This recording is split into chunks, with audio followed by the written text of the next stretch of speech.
చంద్రబాబుతో పోల్చకూడదు వీళ్ళని. అవును.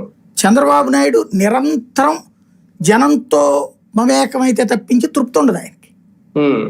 వీళ్ళు జనంతో తమకు కావాల్సిన టైంలో మమేకం అవుతారు, మిగతా టైంలో రిలాక్స్ అవుతారు.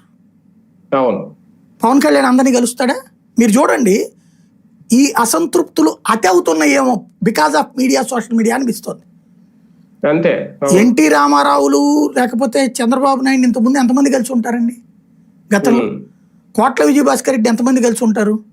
నేదురుమల్లి జనార్దన్ రెడ్డి ఎంతమంది కలిసి ఉంటారు ముఖ్యమంత్రిగా ఉన్నప్పుడు?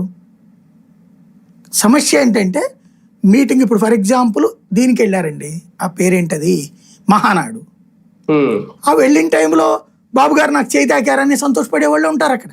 ప్రతి ఒక్కరికి కూర్చొని మాట్లాడతారు బాబు గారు, ఎమ్మెల్యే స్థాయిలో మాట్లాడతారు. వాళ్ళు కూడా అందరితో ఏమీ మాట్లాడు, మీటింగ్లో మాట్లాడతాడు, అంతే కదా. సార్ ఓ ఫోటో అంటే ఓకే అంటాడు. జగన్ కూడా అంటాడుగా. జగన్కి తెలియని నియోజకవర్గ ఇన్ఛార్జ్ ఎవడన్నా ఉంటాడా? జగన్కి తెలియని ఎమ్మెల్యే క్యాండిడేట్ ఎవరన్నా ఉంటారా?